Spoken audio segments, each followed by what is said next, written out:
बिस्मिल्लाहिर्रहमानिर्रहीम। अस्सलामुअलैकुम। मैं हूं अमजद अली, ज़ुहान किचन गार्डन में वेलकम। दोस्तों, आप सब्ज़ी के पौधे लगाते हैं, खाद देते हैं, बड़ी मेहनत से केयर करते हैं।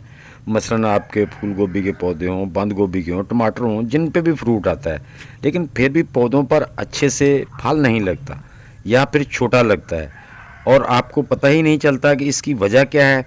दोस्तों, हर पौधे को दो तरह की खादों की ज़रूरत होती है। एक होती है प्राइमरी और दूसरी होती है सेकेंडरी फर्टिलाइज़र।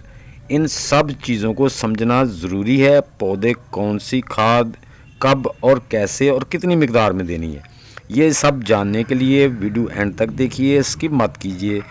भाई के चैनल को लाइक और शेयर और सब्सक्राइब करके बेल आइकन को दबाने से हर नई वीडियो की इत्तला आपको टाइम टू टाइम मिलती रहेगी। दोस्तों, सबसे पहले जो प्राइमरी खाद होती है वो हम जब अपनी सब्जियों के बीज लगाते हैं या अपने पौधे को ट्रांसप्लांट करते हैं तब उसमें देनी होती है। वो अपनी मिट्टी में, आप जो गार्डन सोइल है उसमें 40% लाजमी डीकम्पोज्ड गोबर की खाद या किचन वेस्ट डीकम्पोज्ड को मिलाना होता है। अगर वो आपके पास नहीं है तो फिर आप अपने गमले के हिसाब से, अगर आपका 1 फुट का गमला है तो उसमें आपने हाफ़ टी स्पून जो है ना, वो उसका जो अपनी डीएपी है उसका मिला देना है। तो उसके साथ चंद दाने यूरिया के भी मिला दें। के बाद जब हमारे पौधे अच्छी ग्रोथ शुरू कर दें, उनके रूट्स अपने गमलों में मिट्टी में अच्छी तरह ग्रिप कर लें, बढ़ना शुरू हो जाए, तो उस वक्त हमें जितने भी फ्रूट वाले पौधे हैं उनको सेकेंडरी फर्टिलाइज़र देना शुरू कर देना चाहिए। तो सेकेंडरी फर्टिलाइज़र में दोस्तों जो होती है ना, वो NPK आती है। NP जिसमें जो नाइट्रोजन का नंबर 1 हो तो दूसरा नंबर 2 और 2, यानी कि नाइट्रोजन से डबल कैल्शियम, फास्फोरस और मैग्नीशियम वाली खादें, उनका नंबर डबल होना चाहिए, यानी कि वो नाइट्रोजन से डबल होना चाहिए, तभी हमारे पौधे जो सही फ्रूट देंगे। अगर हम नाइट्रोजन खादें खाली देते जाएंगे तो हमारा पौधा बढ़ता तो रहेगा, हरा भरा रहेगा, ग्रोथ बड़ी रहेगी, लेकिन उस पर फूल आएंगे, गिर जाएंगे या फल बनेगा, छोटा रहेगा। तो इसलिए हमें जो है ना उसे कैल्शियम, पोटाशियम, मैग्नीशियम, फास्फोरस वाली खादें देना ज़रूरी है। जैसा कि आप दोस्तों मेरे हाथ में ये खाद देख रहे हैं, ये मैंने बनाना पिल्स को छोटा छोटा ब्रीक ब्रीक काट के, ये जो ब्लैक वाली मैंने आपको फर्टिलाइज़र दिखाई है ना इससे पहले, उसको मैंने 2 महीने के लिए डीकम्पोज कर दिया और बिल्कुल गल के वो बेहतरीन बन चुकी है।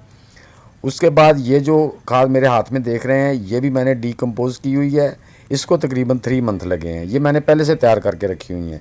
ये मैंने इसमें ड्राई लीव्स भी डाले हैं, लेकिन इसमें नाइट्रोजन जो सब्ज़ पत्तियों वाली खाद थी उसका एक हिस्सा और बाकी जो बनाना पिल्स हैं या अपना ओनियन पिल्स हैं, गार्लिक पिल्स हैं, उनकी मिकदार उससे डबल रखी, ताकि मेरी जो NPK खाद तैयार हो जाए, जो हम अपने पौधों को फ्रूट के टाइम पे दे सकें, ताकि हमारे पौधे अच्छे से फ्रूट दें। तो दोस्तों, ये जो मैं आपको खादें दिखा रहा हूँ, ये वही खादें हैं। इसी तरह आप दे सकते हैं। अगर आपके पास ये खादें मौजूद नहीं हैं तो आप उसकी जगह से कोई भी NPK नंबर वाली खाद ला सकते हैं, जिसका पहला नंबर सिंगल और दूसरे बाद वाले नंबर डबल या ट्रिपल हो। वो NPK खाद आपने देनी है जब आपके गोभी के फूल, बंद गोभी के, फूल गोभी के या टमाटर के पौधे या जो भी फ्रूटी मिर्च होगी, शिमला मिर्च होगी, जब इन पे वो फ्रूट बनने का टाइम है तो वो खादें लाजमी हर हफ्ते थोड़ी थोड़ी मिकदार में देते रहना। अब दोस्तों, जैसा कि आप मेरे ये फूल गोभी के पौधे देख रहे हैं, ये माशाल्लाह फ्रूट बनना शुरू हो जाएगा, तो मैंने इसमें गोडी कर दी है। ये देखें, तकरीबन 2 टीस्पून मैंने ये केले वाली खाद ले ली है, 2 टेबलस्पून, और 2 टेबलस्पून ही मैंने वो जो मेरी किचन वेस्ट डीकम्पोज करके रखी है ये खाद ले ली। इसमें कैल्शियम, पोटाशियम और फास्फोरस की मिकदार ज़्यादा है नाइट्रोजन की निस्बत। तो अब हमारे पौधों को नाइट्रोजन की बजाय जो दूसरी हमारी कैल्शियम, पोटाशियम, मैग्नीशियम और फास्फोरस वाली खादें हैं उनकी ज़्यादा ज़रूरत है, तब भी हमारे पौधे पे स्ट्रॉन्ग और हेल्दी फल बन सकेगा।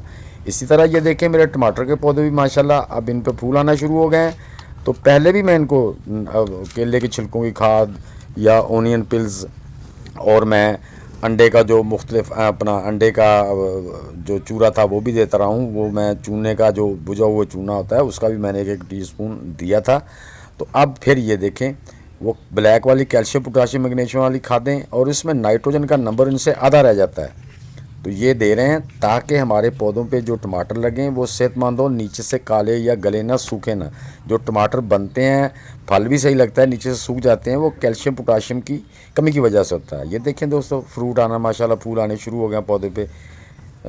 तो हमें ये खादें लाजमी देनी है। तो दोस्तों इसी तरह मैं अपने दूसरे प्लांट्स में भी ये सारी खादें ऐड कर लूँ। तो आपने दोस्तों इन बातों का लाजमी ध्यान रखना है। अगर आप इस तरह से आप खाद नहीं देंगे, चूँकि गमले में आपने खाद देते रहना है हर हफ्ते के बाद। अगर आप ये कोई भी खाद दे रहे हैं थोड़ी थोड़ी मिकदार में देनी, ताकि हमारे पौधा के गमले में जो उसे खुराक चाहिए वो पूरी होती रहे। दोस्तों इस तरह आप केयर करें, इंशाल्लाह अल्लाह ताला आपकी मेहनत को रायगा नहीं जाने देगा। अल्लाह ताला आपको बरकत दे, बहुत सा ख्याल रखिएगा। तो दोस्तों मेरी ये छोटी सी वीडियो आपको अगर अच्छी लगी है तो इसे लाइक शेयर और चैनल को सब्सक्राइब करके बेल आइकन को ज़रूर दबा दें, जिससे आपको हर नई वीडियो की इतला मिलती रहेगी। मिलते हैं इंशाल्लाह नेक्स्ट इन्फॉर्मेटिव वीडियो के साथ। तो तब तक के लिए आप सब दोस्तों को अल्लाह हाफिज़।